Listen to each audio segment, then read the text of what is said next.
السلام عليكم ورحمة الله تعالى وبركاته، متتبعين قناة مطبخ أمينة. إن شاء الله يا ربي تكونوا بخير وعلى خير.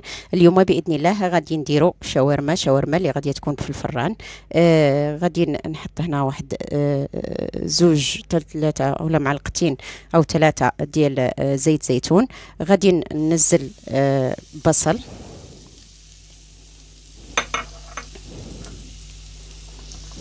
وغادي ننزل معاه فصين ثوم. هني عندي بصله واحده مفرومه ناعمه، وعندي فصين ثوم. الحين بنزل على البصل والثوم، بنزل عليهم دجاج مقطع على شرائح طويله اهو كيف تشوفوا.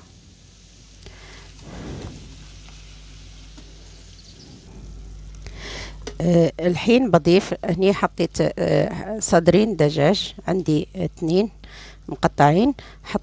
نحط عليهم نص بصلة، نص فلفل أخضر، ونص فلفل أحمر، ونص فلفل أصفر، وبحط عليهم حبة واحدة فلفل حار. هني بدمجهم مع بعض، وحط عليهم ملعقتين ماي عفوا،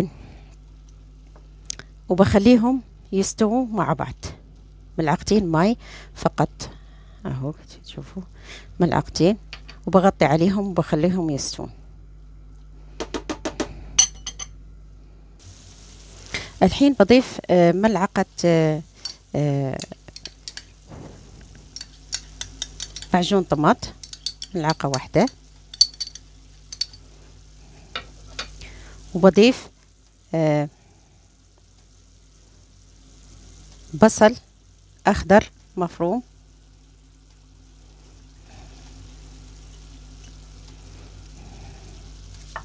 وبضيف بهارات. عندي نص ملعقة باربيكيو حار، ونص ملعقة زنجبيل، ونص ملعقة فلفل أسود، وملح حسب الذوق.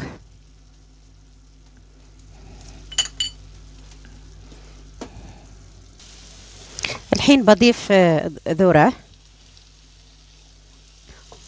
وعندي كريمة، هي كريمة الطبخ. غادي نضيف هنا عندي 100 غرام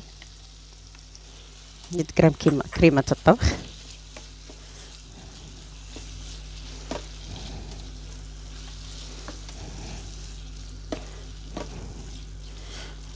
والحين صار عندي حشوة التاكو جاهزة.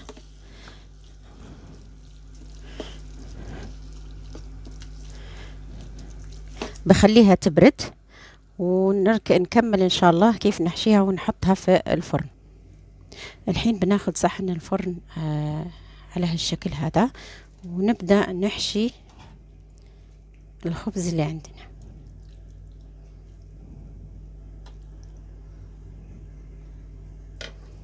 بهالشكل. نحطه بهالشكل.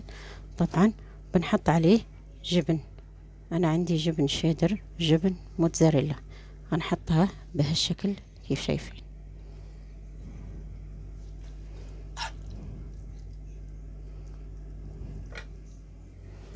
الحين بعد ما حشينا الخبز تورتيلا اللي عندنا، هذا هو شكل التاكو. دابا غادي نحطوه في الفران مسخن على درجة حرارة 180. مجرد ما غادي يتحمر ويذوب داك الجبن اللي عندي، غادي نطلعها ونشوفوا الشكل النهائي. وهذا هو الشكل النهائي ديال التاكو ديالنا. ايوا كيف كتشوفوه ملي كتذوب ديك الجبنه، وهذا كتذوب الجبنه وكيتحمر الخبز. كنطلعوه من الفران، وشهية طيبة وبصحة وراحة. كنتمنى الوصفة ديال اليوم تنال الاعجاب ديالكم وتجربوها، راه كيجي رائع التاكو. انا في الاول قلت لكم شاورما، مشيت مع الدجاج انه مقطع على شكل ديال شاورما. هذا الوصفة ديال اليوم تاكو ماشي شاورما. وكنتمنى الوصفة اليوم تعجبكم وتجربوها بالصحة والراحة. ما تنسوش اللايك والاشتراك للقناة، وشكرا لكم.